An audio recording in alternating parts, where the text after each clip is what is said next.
क्या आपने कभी सोचा है कि जिस पुल पर आप अपनी गाड़ी दौड़ा रहे हैं वो अचानक बीच रात में ताश के पत्तों की तरह ढह जाए तो क्या होगा। भागलपुर में ठीक यही हुआ। विक्रमशिला सेतु का एक हिस्सा गंगा नदी में समा गया और अब भागलपुर से उत्तर बिहार का नाता पूरी तरह टूट चुका है। क्या मंत्री जी के आने से रातों रात पुल ठीक हो जाएगा या फिर भागलपुर की जनता को अभी और खतरनाक नावों के सफर पर अपनी जान दांव पर लगानी होगी। आज हम इसी विक्रमशिला सेतु के मौत के सफर और सरकार के नए दावों का पूरा कच्चा चिट्ठा खोलेंगे। नमस्कार, आप देख रहे हैं YBN बिहार झारखंड। मैं हूं आपके साथ मुदिता त्रिपाठी। सबसे पहले बात करते हैं खौफनाक मंजर की जो 3 मई की रात को हुआ था। 12:30 बजे का वक्त था जब विक्रमशिला सेतु का पाया नंबर 133 अचानक थरथराने लगा और देखते ही देखते उसका एक बड़ा हिस्सा यानी स्लैब गंगा की लहर में जा गिरा। सोचिए अगर उस वक्त वहां से कोई बस गुजर रही होती तो कितनी बड़ी तबाही होती।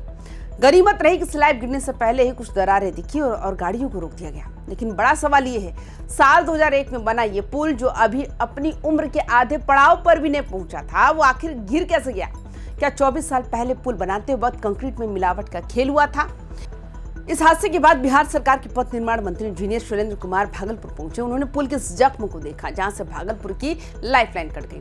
मंत्री जी ने वहां चल रहे काम की बारीकी से जांच की, खासकर उस लोहे के पुल बेली ब्रिज की जो BRO यानी सेना की तर्ज पर काम करने वाली संस्था बना रही है। यहाँ गौर करने वाली बात यह है कि जब सरकारी इंजीनियर से काम नहीं संभला तो BRO को बुलाया गया।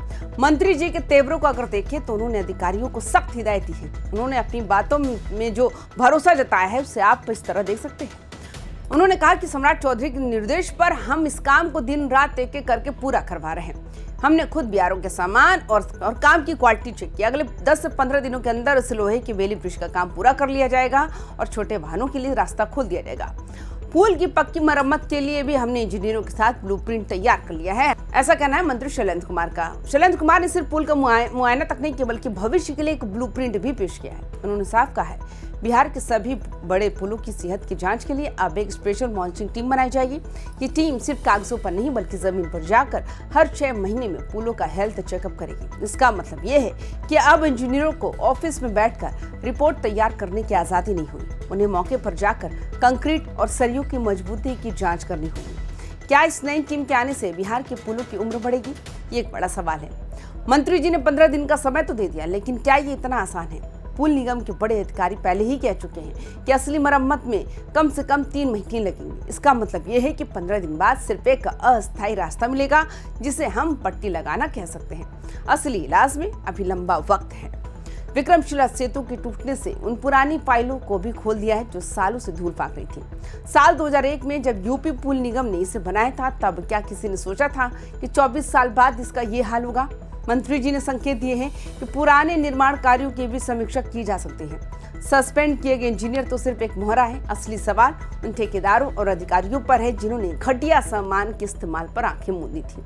जनता अब सिर्फ मरम्मत नहीं बल्कि उन दोषियों पर कड़ी कार्रवाई चाहती है जिन्होंने भागलपुर की लाइफलाइन को खतरे में डाला। इस पूरे कांड में यूपी पुल निगम के इंजीनियर को सस्पेंड तो कर दिया गया, लेकिन क्या सजा देने से पुल जुड़ जाएगा।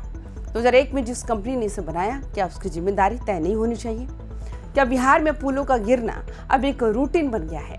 पुल टूटने का सबसे बुरा असर उन लोगों पर पड़ा जो रोजगार या इलाज के लिए गंगा पार करते हैं। आजकल शादियों का सीजन है। सोचिए दूल्हा अपनी बारात को लेकर नाव पर चढ़ने पर मजबूर है। नावों पर 3 गुना से ज्यादा लोग लदे हुए हैं। लोग कह रहे हैं कि सरकार तो 15 दिन कह रही, लेकिन हमारा हर दिन पहाड़ जैसा बीत रहा है। नावों पर धक्का मुक्की हो रही है और कभी भी कोई बड़ा हादसा हो सकता है। मजबूरी ऐसी कि जान जोखिम में डालकर लोग सफर कर रहे हैं क्योंकि दूसरा कोई रास्ता ही नहीं बचा है।